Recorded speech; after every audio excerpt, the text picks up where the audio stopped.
All right, welcome back to the Unpolished podcast. We are now on episode 12. Didn't fuck it up this time, so that's good. Today we are not in our regular home studio. We are joined today with our boy Eric from Posh. Welcome. Just up in the lounge space here. Absolutely. Crazy shop downstairs, I must say. Thank you. Definitely haven't been here in a while, so. Yeah, no, it's come a long way. How long have you been here for? In this location, we've only been here for just over 2 years. Okay, solid. Yeah. So I guess a good start would be like, who's Eric and what's Posh? All right. Well, hopefully we threw in the intro, so it kind of helps a little bit. But Posh is a car wrap and detail center in Edmonton. We also have a shop in Calgary. We just kind of cater to luxury and exotic vehicles. Here we are. That's nuts hearing that from the way I met. Jesus. How I got introduced to you is just like a little shop and little Instagram page, and I was just now to see you with a full shop and like 2 locations and just seeing like crazy cars every day. It's nuts. Yeah. So congrats on that. Yeah, man. Thank you. Well, because so from my understanding, correct me if I'm wrong, but the origin of it was mobile detailing. Yeah. So 5.5 years ago, August, I started a mobile detailing company, but basically I didn't have any investors. I did everything myself. So I worked out of my 4Runner. Most people don't know this. For the first 6 months of the business, I was working out of my 3rd gen 2000 Toyota 4Runner, which is hilarious. Yeah. Just to like give it a shot, because you have to like test the waters, right? Yeah. You didn't want to dive in there. No. Yeah. And like I was young. But I was you like, don't know. You didn't know you'd have all this, right? Like, yeah, you never success. know. So I was young. I was 22 when I started it. But yeah, then that winter I said, you know what? Screw this. I kind of sold everything I had. And at the time, I moved out when I was young. I had to move back home because I had no money. And then I bought my van. And then that spring, I did the first Edmonton Motor Show. And it was like, I was so hyped. Everything was so good. I talked to so many people. Then right after the motor show, no business. Week 2. No business. Week 3, no business. Quick pause. That's the motor show that they have over at Edmonton Motor Show. The Edmonton Motor Show. Yeah. So I had like a small, tiny booth there to promote my business for mobile detailing, and nothing. So it was like early April or end of March when they first had this thing, like 5 years ago, and nothing happened. And I was like starting to stress. Discouraging, yeah. Yeah, I was like, okay, I don't think this is gonna work out, but I gotta wait. And then like it was so weird. It was like life was just pushing you and testing you. It was like May 1st happened, and it got crazy, man. Something clicked. It just like the phone calls didn't stop, and then like from that summer forward, I've just been crazy. Yeah. So sorry, what year was this? That was 2016, the motor show, but I started the business in August of 2015. Oh, okay, solid. Yep. So did you do the motor show ever since, or you said fuck it, I can't, a little too much PTSD or what? Yeah, kind of, but no. So the year after, we got a little bit of a bigger booth. Then the year after, we went to a little bit of a bigger booth, and that's when we started bringing in the car wrapping. So we wrapped an AMG GTS. That was what I was gonna say. Is I think that's where we first met, was when you did that AMG. Yep. I didn't know it was AMG GTS. Yep. At the motor show. That's when I first heard about it, and then I heard about you through Daniel and a friend of ours. You had done some mobile detailing for them. Cool. So yeah. That's kind of where that started. But yeah, and then I kind of stopped the motor show just because my clients, it just got so specific and so unique that I just stopped doing it. So did you obviously went through a phase where it's just like generic like car washing and stuff, or did it just immediately jump into like the higher end, like more specific? No, man. Like, yeah, the first couple of years is just like gross, grungy, mom vehicles, people complaining about the price, people that don't care about the products. You know what I mean? You don't see that stuff on Instagram, but that's how it started. I've always been super passionate about cars and just driving cars, loving cars, right? And so I slowly started to grab one client here, and then those clients had other people that were passionate about cars too, right? Well, it just grows, right? Like I remember hearing you at like a Volkswagen meet one time, and I'm like, he's like, yeah, he details cars. I'm like, well, that's like the perfect place to be then. Like it's just like he's doing the right thing, and then like started following on Instagram, and it built, and all of a sudden it's like, I'm doing Ferraris and Lamborghinis. I'm like, oh my god, like what's going on over here? Like it just exploded to the next level. So yeah, just kind of tried to keep pushing it, but like it took a lot of work and a lot of years to get there, like Yeah. as with everything. So would you much rather be where you are now rather than when you had the original moms with their oh my god, their Corollas I'm or not whatever you going might want back, to say? man. You're never going No, back. I never. didn't think you would, honestly. No. I wouldn't want to either. no, not a Um, chance. And I figure like once you're reputable, right, and you do good work on cars you like, and you take a little more like passion towards, like you Yeah. said, you're more passionate about that side of the car world, Totally. then word of mouth, right? Like if I come in with my Ferrari, and then that's obvious. It is different than working on a van. Oh, Like, totally. Yeah. And by a mile. And- so once what I meant was like once you once you have that under your belt and people see that you can do that work, yeah. then you're the go-to. Totally. And like a huge misconception is a lot of people think just because they have a luxury car, a Ferrari, a McLaren, a Porsche, they think they will get this treatment done. A lot of people just buy those cars just for the scene points, and they don't give a shit. 100%. They do not care. They're not passionate about the car. They don't even know what engine's in the car. They don't even care about tire shine. Like, they don't care about taking care of it, which is totally fine, each to their own, but that just limits to what we work on. So it's not like every Ferrari you see is getting cared for. You know what I mean? So we really kind of push for the people who are passionate and love their cars. Well, yeah, because those will be lifetime customers. Right? Totally. So that was another question. Like, I understand that you've had your hardships with like the mom vehicles and like, that was but fun. with the higher end clients, like, is there a big difference, or are they more easygoing or like hard? Like, you know what I mean? Ooh, That's a big question. Yeah, it's hard because it definitely ranges with the higher end clients. Like there's different levels. The people who are like truly passionate, they'll make it work. They'll get it done. They know they need it to get it done. They need to take care of these cars. They need to wrap and protect them. That's mainly our business, is putting paint protection film on these brand new cars. The color changing thing, the detailing, that's kind of not pushed to the side, but the main focus is protecting these cars. So there is like a huge demographic of luxury owners, but it varies, right? So some people care, some people don't care. Well, I was gonna say like something interesting you said there that like really like clicks with me is when you say like you have these owners that like could give a fuck, and it's just like a pissing contest of like I got a Ferrari, well, oh, you have a Ferrari, I have this, I have a 458, I have a 48, like whatever, man. Like Yeah. I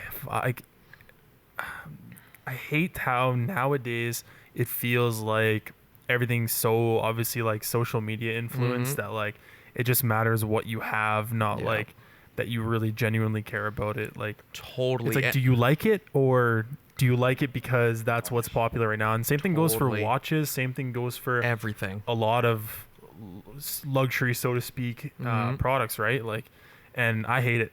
Yeah. Because like you see people who are passionate about it, who give a fuck and know the history, know what they're dealing with, and take care of their things. Yeah. Or you have people who are like, favorite car, LaFerrari, is sick, but like, you know what I mean? It's like favorite car, LaFerrari. It's like, is that your favorite car? Is that Drake's favorite car? Is that Totally Kylie Jenner's favorite car? So yeah, and they different see strokes, it 'cause right? they have it and they think it's the best because whatever.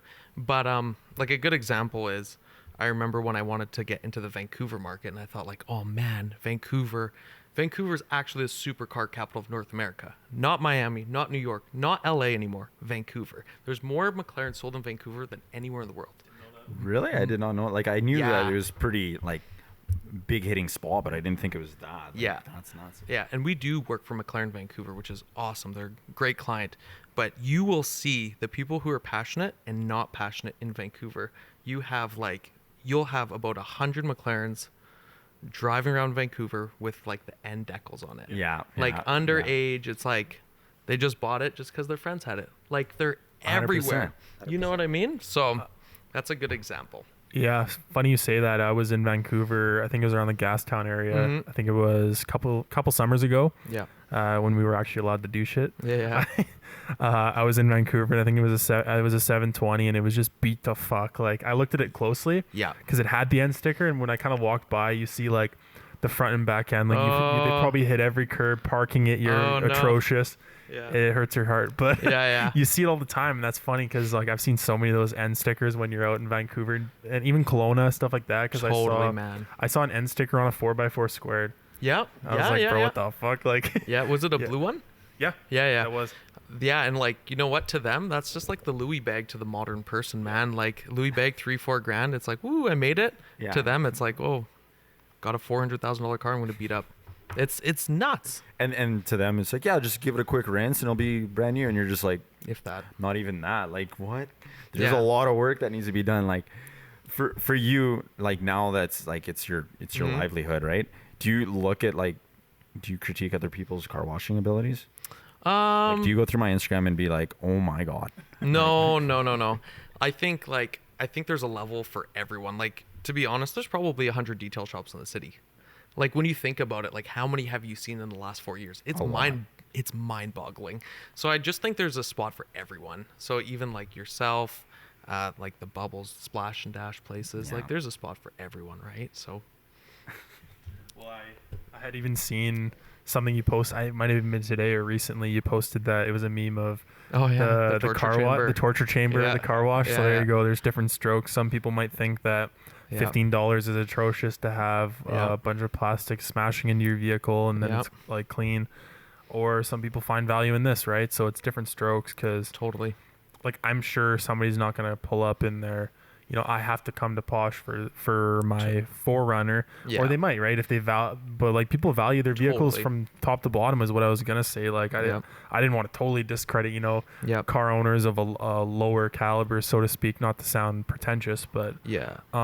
there's people that still value it, right? For sure, like you value your 100%. vehicle, like, and as do I. So And, like- different strokes, right? Totally. And like that's the thing where it comes with the passion is we don't try to just focus on the luxury and supercar owners. That's just kind of where it kind of fell in.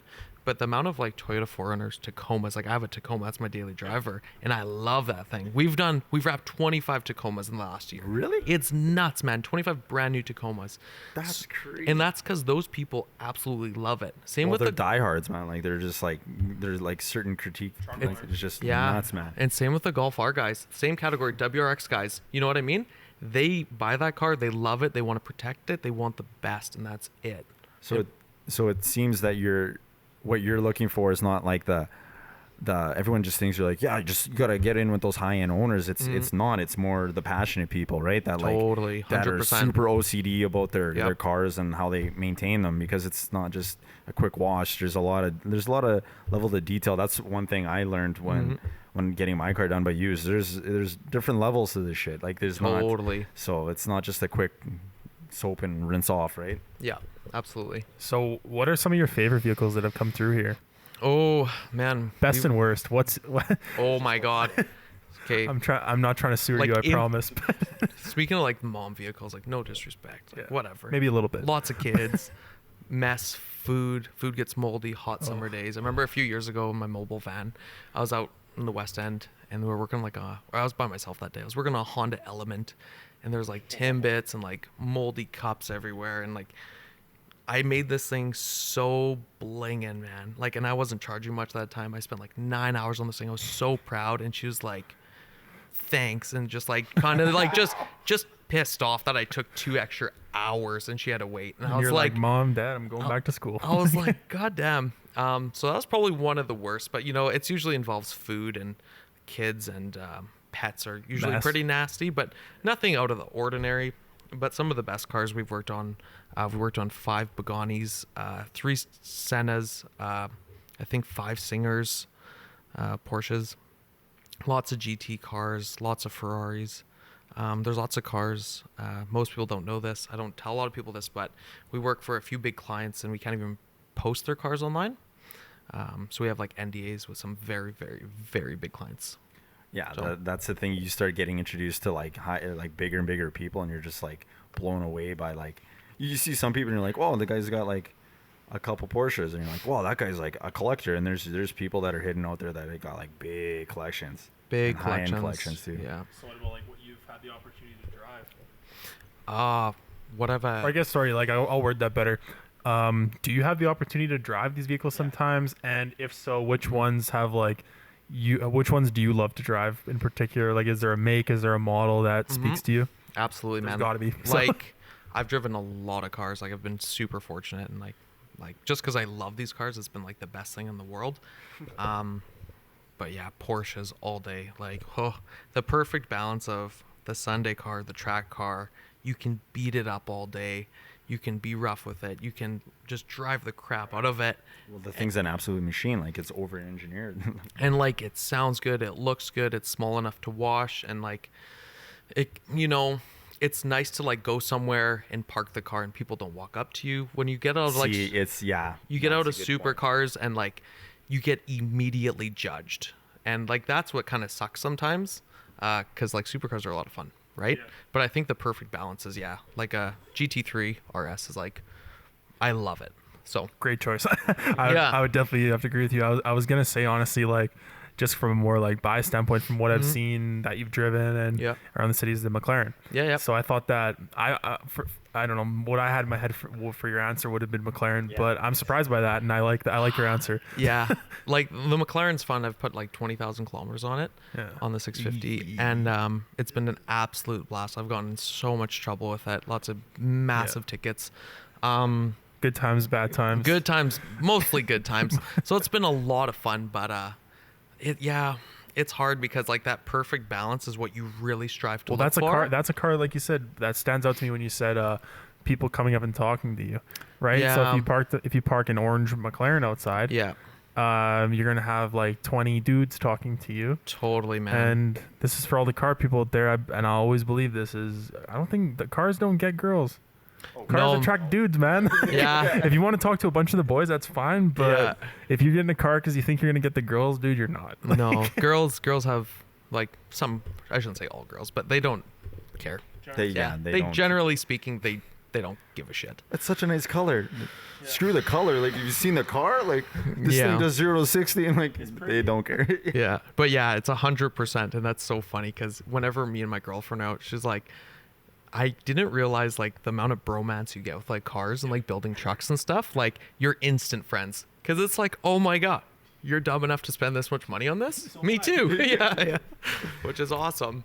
Going back to like how you said you started moving in at the motor show, moving from just detailing and stuff like that to into wrapping. I see that you're doing a lot more of that. Anything like a worst car and a best car to wrap, like on PPF or even color, because you're doing color changes as well. Like, that's a big question because to me, coming to mind is like a G-Wagon. It seems like it'd be a pain to wrap that thing. Man, underrated, one of the worst vehicles to wrap. And like the thing is to wrap properly. A lot of people in the city will skip steps and they'll trim the kits. But like even when you're building the kits, the full quarters are in one piece, but you can save material by doing it in multiple pieces. But then you have seams everywhere, right? I'm trying to give this a visual. It's like plastic wrapping a full door in one piece versus like using multiple pieces, and you have seams everywhere, right? So G-Wagon's super hard. Probably one of the hardest ones is like so many pieces to take off as well from what I've seen. But like for overall like hardest stock car would be a 720. There's like doors indoors like there's 3 door panels in one door, and then the diffuser has like a million pieces. So that's definitely one of the hardest cars. How many wraps have you done on the McLaren? On the orange one? So I did like the pumpkin spice latte McLaren, which we did as a joke. We like pulled up. I'll give a little backstory on it. We're going to Vancouver to go work with McLaren, and it was like, I don't know, September, and some guy like walked in, and he's like, "Oh, you got the Batmobile sitting outside." And I'm like, "What?" And I was like, "Dude, it's orange." And then Derek was like, my business partner, he's like, "Yeah, it's more like the pumpkin spice McLaren." And we kind of looked at each other like, "Oh my god, I think we have to do this now." And like literally, like great, this is a thing. By next week, we ordered it and we did it. And I never got like a cease and desist from like Starbucks, so like God bless. I never got in trouble for that wrap, and I was expecting to get in trouble. But so we did that one. The full clear wrap, obviously, and then we just did like the racing livery from the F1 GTR. Okay. That one is nice. That was my favorite one. Yeah. They called the McLaren the Batmobile. Yeah. Where'd that come from? I thought it was like Murcielago, like right. And it's bright orange, man. It's not even matte black. It's a Lambo, right? Yeah. Everyone just think Lamborghini, right? Lamborghini McLaren. Yeah. Billionaire doors, like that's what it is. Like, So it's pretty funny, but that's how that was born. That going back to that pumpkin spice latte like wrap. Yeah.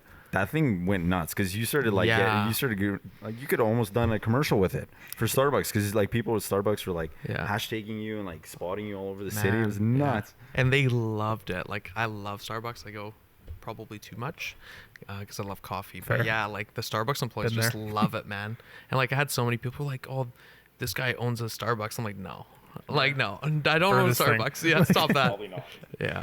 So, next wrap in mind for that. Oh man, it's hard because like the hard thing is when people want to wrap their car, they want to be different, right? Most people Yeah. want to be different. So they'll usually, when people come to me, they're like, hey, make me something creative and unique that nobody's done. And I'm like, if I could do that every day, I would be like, the shop would be 100 times bigger. Yeah. But creating something super unique is difficult. So Because now it seems like you did the pumpkin spice. So now what? Now you gotta one up it, right? Like, that's the Yeah. first thing that came to mind is what's next. it's hard. Yeah. So I'm It's just trying gonna to, come to you.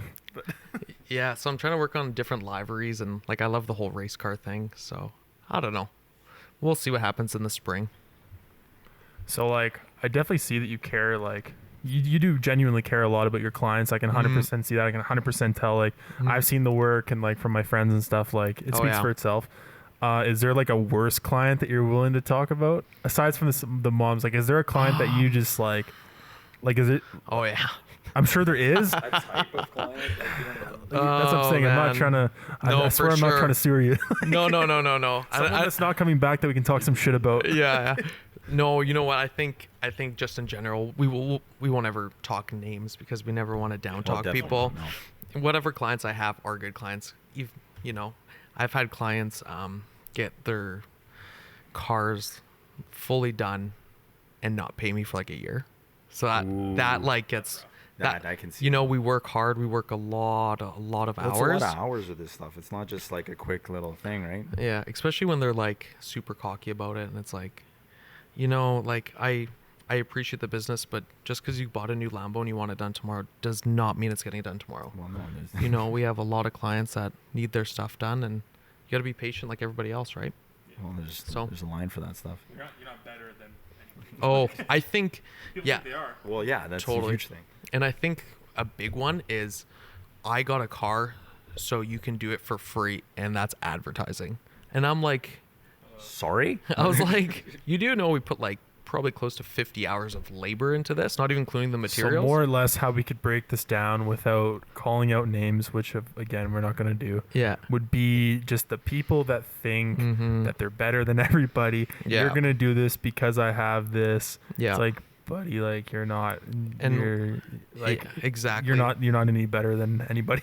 No, and yeah, at the end of the day, like I said, it's more of a passion project. So we don't care if we work on the most Ferraris or Lamborghinis in the city. We care Like, just that's about that's every kind of the vehicle we cringe do. thing is like, Yeah. what makes you think that you come in here with like your base model like Huracan and think that Mhm. this is gonna blow my business to the next level? Yeah, it when a never week does, from now man. I'm gonna have something 10 times cooler or whatever, subjective obviously, but Yeah. you know, like what makes you think that's kind of almost offensive Mhm. to like your business, right? Like if that were me, that's Mhm. like, oh, like, you don't think I do this on the regular? Like, Yeah. it's like, what makes you think I don't need this? Like, you know Yeah. what I mean? So to speak. I was Yeah. just about to say that because like there's some other people that will bring in like their off-roading truck and they'll do it and you'll get way more engagement out of that than like Huge. a base. Community, Yeah, right? it's Like, way 100%. different levels, right? And different tastes for different people. So And usually like dealing with like the super big collectors, we're talking 15, 20 cars, $5 to $10 million collections, rotating cars all the time.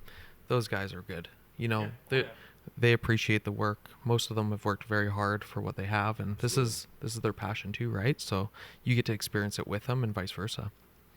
So and plus, like, not only from that standpoint, which is definitely like that's a really good standpoint to have, and like Mhm. I can respect that for sure. Mhm. But also from a business standpoint, it helps you with longevity, right? Because Mhm. they're Oh, yeah. collectors. Collector implies that Yeah. they have more coming and they have more business for you in the Yeah. future. It's not something that's one and done. Yeah. And then they have friends, family, and like I said, if the work speaks for itself, then Yep. it goes Absolutely. from there.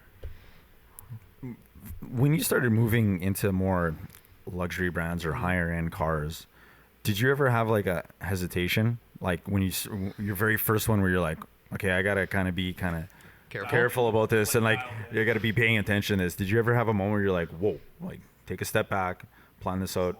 Because you've always been OCD about all your detailing and everything, but like there's a different section, like level to it, right? So. Totally. Yeah. No, like one of the very first McLarens I worked on 4 years ago or 4.5 years ago, can't remember now, is a McLaren MP412C, but it's called the Project Alpha Edition. If you Google it, there's a white one on there, and I worked on that white one because there's only one white one in the world, so it's number 2 of 6, so it's a very rare car. So that was one of the very first ones I worked on, and he's like, yeah, I want you to completely cut and polish this car. And like, ooh. I was like, oh, okay, like, let's do this. But like, I'm pretty nervous, but yeah, for sure. Just like straight face, and you're just like in your head freaking out.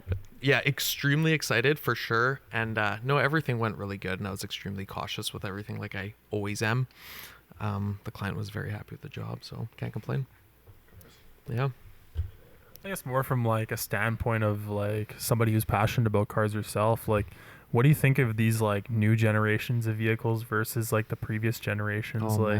Because you see, well, I'm just like, you know, I've seen all these you got the new S-Class coming out, you've had the new Mercedes, the new interiors, those like complete digital dashes, new G-Wagon came out recently. So sick. Yeah. So what do you like, which do you prefer almost? Like, are you loving this new wave of the new generation? Yeah. Because like I'll give you my opinion, honestly, is that like, I do like the new Mercedes. Like, I'm personally not a fan of the new G-Wagon versus the old generation. Fair. I think it's just like far more aggressive, but I could go off on that for a long time. Fair. But I think like, you know, I saw the reason I thought of this is because I saw that S-Class recently, and you have like, it looks like you have like a full-size iPad now, like sticking out through the middle. You have like everything's digital, and then I think to myself, I'm like, I like the previous generation, and then like you look at the previous E63, C63s that last generation, they're fucking sick. 100%. And I don't know, just kind of wondering what you think about like the new wave, so to speak, of these vehicles. The hybrid wave, yeah. I honestly, you really, I think a lot of people who could relate to this would be people who've owned the older generation of cars. They'll realize that it needs to be updated. And it's a very cool point of time where we're living, where everything's going hybrid. Like the next few years is pretty wild.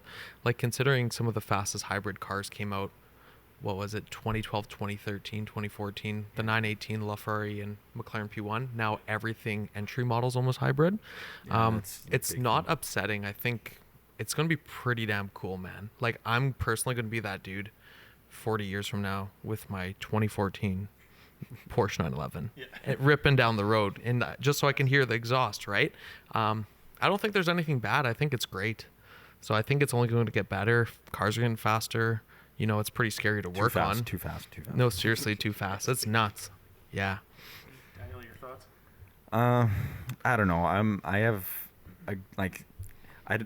Sometimes I'm not a huge fan of like the very older style, and the new style's getting a little. Right. Everything does need an update, but some of the updates like next level, like some of the Mercedes, and is it Volvo and Mercedes that you can like turn up? Or, no, that's BMW. You can turn the I was doing that today. I drove the X7. I tried. How weird is that? Yeah, it's pretty cool, man. Yeah, like you know what I mean. Like to cool. me, I'm like, just give me the little thing to turn it, and I'm good. Right? Yeah.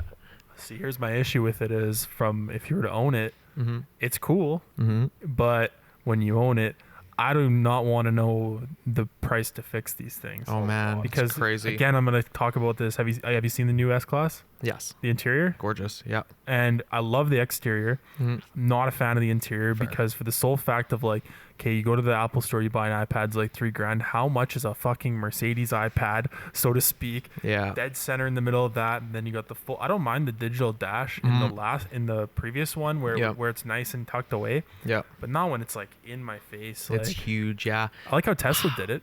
Yeah, fair. I don't know, man. Like, I think I just love it because everything's changing, and we're just a part of this crazy changing generation of stuff. Like Koenigsegg, and we have the fastest cars in the, like, we're talking fast. Like cars I don't think I would ever do 400 or 500 kilometers in a car. Like that that thing's taken off. Like that, it's not staying on the ground for very long. No, just like when they did that SSC. Do you guys remember when they had the fastest lap time? But most people don't know 5 days before that they tried it and the driver died because they crashed. I heard about the whole like people like pinpointing it out and like saying that it's not accurate, but I did not hear that. Yeah, that's crazy. Yeah. Then Oliver James Webb is another race car driver. He did it. And yeah, if you watch the video, it's like he's doing like 250 and then he starts pulling his harnesses down. I'm like, dude, you're psycho. Confidence overload. So yeah, I don't know. It's kind of exciting to be a part of it, man. Like, honestly, and yeah, like you said, it's kind of hard. Like, parts are getting more expensive. Yeah, but what BMW does is they increase the pricing on the old parts they keep in stock. So if you try to go get something from 20 years ago, they increase that price by I don't know the exact number, but it's probably 4 to 8% every year. I can see that. Just to have it sitting on the shelf. So if you want to get like an old light, let's say 20, 30 years from now for your old Porsche, oh man, it's going to luck with that. It'll probably be the same price as buying a new one. It's so they got you everywhere. It doesn't matter. You're gonna pay for it. If you're in the car scene, man, you're paying. Well, for all those other people that say their hobby isn't expensive, the car scene is very expensive. Yeah. Only thing more expensive is boats, I think. Yeah, big time. Boats are like, crazy. Have you seen the Pavati, I think they're called, those boats? No, what's that? They're like a solid like $500,000 just strictly wake surfing boat. Oh my Look god. up sometime when you get a chance, but like I've seen mastercrafts that are like, you know, it's all like, cuz I think a lot of people are on that like wake surfing trend. Huge. And you see I've seen some crazy mastercrafts that are like 26 feet long, like 6-foot wakes, and they're like $250,000. And then this brand Pavati, that's like, I'd call it the Rolls Royce of like, okay, fair. You know, the Rolls Royce, the Bentley, the whatever you want to call it. Take your pick of boats. Yep. And it's just insane. Like, yeah, that's another thing that like we could definitely go off on that, but yeah, and boats are a whole new level. I was talking ocean boats, but yeah, wakeboard boats are expensive too. We're talking yachts. Yeah. I was talking I was talking big wave boats. Yeah. Boats. Okay, I fuck with that. Yeah. Fair enough. Yeah, those are like just crazy. Has anyone ever come to you with like any marine stuff? So we have a quote. You got the space almost. Kinda. We actually asked. So a couple years ago, we went to Vancouver. What was it? 2019. Yeah. So September 2019. I went down and I quoted like a 120-foot boat. This guy was getting renovated. It was like a 5-year renovation, and he wants to wrap the outside. And I was like, I don't even know how to quote this. Well, like, I didn't even think of that at first, but I do know that like I have friends that have done this as well that have wrapped boats. Yeah, man. And huge detailing, all sorts of stuff. I'm sure there's some sort of protective coating as well, like you know, winterizing and this and that. So I wasn't too sure if you've ever been involved in that. Yeah, like we've worked on some like wakeboard boats, but we really just try to stick to the cars. So is there nothing that you have that you're trying to get into, if you're allowed to say? Like I understand like cars main bread and butter like for that, but like Jacob said, like the boat scene or the house scene as well. House scene's crazy, yeah, and you really see it when you go down to like, I have a couple friends that wrap in Miami and stuff, and they'll do like full countertops, like full renovations with wrap. It's nuts. Like, yeah. I just don't think people know about it. Like even when I tell people still to this day, it's like, oh, we wrap cars. They're like, what do you mean? It's like, what? It's like, then I have to explain it or I have to bring up YouTube and like show them, but they're like usually mind blown. So it's like we're a little bit behind, but yeah, it's pretty crazy. Fair. So like, what would you say is next for Posh then? Yeah, seems like you're only going up from here. So what's your vision for it, or are you? Because you don't seem like somebody that'd be very content. Like it sounds like you obviously want more, like as a business owner. But. Totally, and my thing is I don't want to branch out and be the all-in-one shop. Fair. Like that's just not for me. There's lots of them out there, which is totally fine. I want to be very boutique, and just kind of restoring old cars is like what we've really grown to love. So like right now we have a 1991 8 Series in the shop, old V12, 300 horsepower manual. The super black one down there. Yeah. We took a look at that prior to this. So we're restoring that right now and wrapping it, and it's just such a cool car to work on. But no, nothing bigger. We're building a new shop in Calgary. We're like 14 months in of building it. It should be done in about 2 months. Crazy. So that's kind of like the next step, but at least you can monitor that, you know, close to home. So yeah, we do lots of work. Right? Like, so I don't know. I think that's about it. Like, yeah, I don't know, man. I love traveling. So traveling and wrapping cars was kind of always a big thing. So we went to Japan a couple times.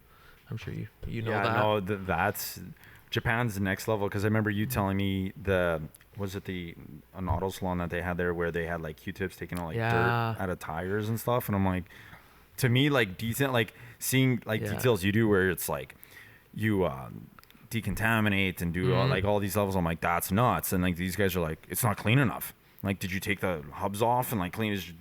Japan is nuts. Like when we were at the Tokyo Auto Salon, we are preparing a couple cars with the Kamikaze Collection group. They're pulling lug nuts out and polishing them.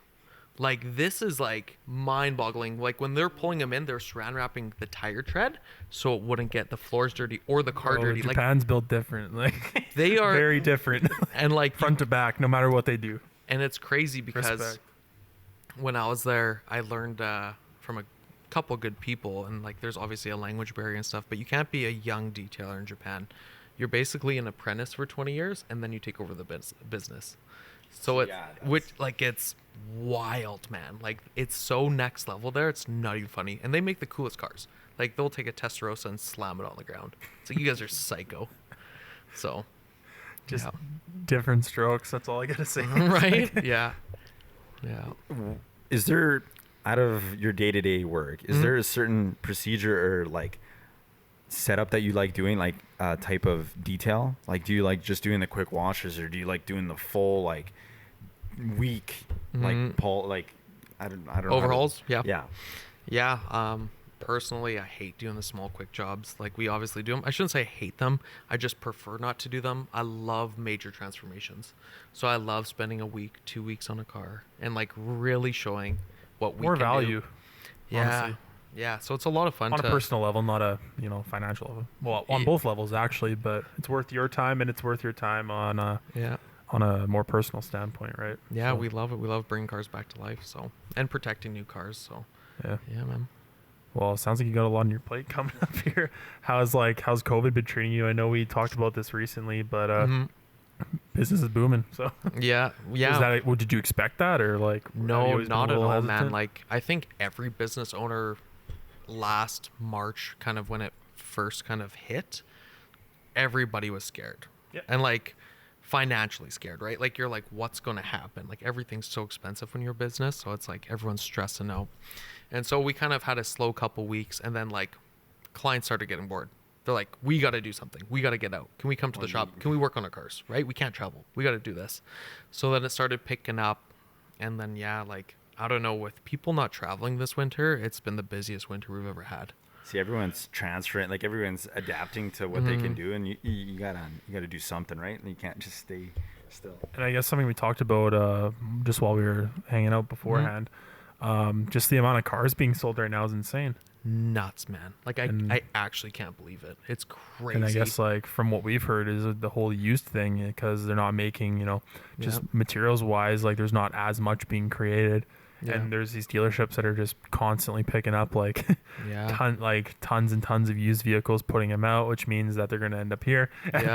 Which is so good. It helps you for sure. No, it goes hand in hand. It's definitely been good, but I seriously can't wait to get back traveling. So I guess that's our message to the dealerships, is keep selling. And and they will, man. Those guys, they love selling cars. So big travel guy. Yeah, that was a big part of like starting Posh too, is I wanted to be able to do something and travel. Fair. Right? So that's why we kind of go to Japan every year and work on a couple cars and go here and go there and go to Vancouver quite a bit. We're going to the Okanagan coming up here to work on a new Ferrari, so it'll be fun. Nice. So I guess like once this is all said and done and you can like take a break from work, where are you going? Once everything opens up. When you just need a break, where are you a break. That's a good way to put it. Because like I would say like, man, hands down favorite place to visit is Japan, but Japan's not a break. Like when you go to Japan, you're up all night, you're partying, it's 24/7. You're checking out stuff, you're visiting people, like you have to experience it. But for a break, definitely Indonesia, man. I love Bali. So relaxing, so chill. Go somewhere, no cell service, don't bug me. See, I'm more of a Europe guy, but yeah. Fair. I've never been. Really? No. It's not yet. There's different areas to go. And, totally. You know what I mean? But definitely I have to go to somewhere to eat. Well, that too. The flying's a big thing for me. I'm not a huge flyer. It's a little long. Oh yeah. Well, I think with Asia, like it's so popular just because like inexpensive, Mm-hmm. You can have a really fucking good time for like still significantly cheaper, relaxing, plenty of beaches. So I think I might have to consider that. But Yeah, like definitely. Like if I'm going to recommend a place, Bali's awesome. I usually go to a place called Lombok, which is like an island next to it. And it's kind of like, they explain it as like Bali was 15, 20 years ago. Super chill, shit. super relaxed. Like I don't party. I mostly work and then travel. So that's where I like to go to relax for sure. Downtime rather than, you're so go here and then you go there. And like you said, if you were to go somewhere else, you're like trying to turn up. But Yeah. or you're just like trying to wind down and take a breather. Yeah, it forces you, man. Turn off the phone and just relax. So Fair. Well, I think we're coming up on a little bit of our time limit here. So where can everyone find you on Instagram? Instagram, YouTube. Yeah, we're trying to do 52 videos this year on YouTube. So Lovely. that's going to be our goal. And yeah, Instagram every week and see where it goes. Fair enough. I have no idea what's going to happen this year, but and your keep working. Your YouTube channel is just Posh Detailing? Or? It's just Posh Detailing. Yep. Posh Detailing, yeah. You'll link it. I'll link everything, yeah. Or Cool. if you can find that in the description below for sure. But honestly, thanks for doing man. this, and I'm sure we'll have to do something again once you get some crazy shit going on in the shop. Yeah, we'll for have sure. to come by and do some filming. I guess for us, we've got quite a bit coming up. I don't know if you want to touch on that. Well, we'll see how everything goes, but yeah, definitely got hitting it a lot more different things. Like this one was more for the car people again, right? So, but see what else we got in the books. Just stay tuned, I guess. Cool. Well, thanks for coming, guys. Appreciate it. Yeah, and thanks for being here, and thanks for having us here. Absolutely. Great shop. Didn't even know you had this lounge space. Fucking sick. Yeah. To be honest, when I came here last, I was just in the regular shop. I didn't even know this was a thing. So Yeah, we keep it pretty quiet. crazy, man. Fair enough. Yeah. Oh wait, there isn't one here. Yeah. Yeah. Fair enough. Well, anyways, check out Posh. Check out the YouTube channel. It seems like there's a lot coming out of that. Yep. Keep tuning into the podcast and stay tuned for more. Cool, man. There Thank go. you. Peace.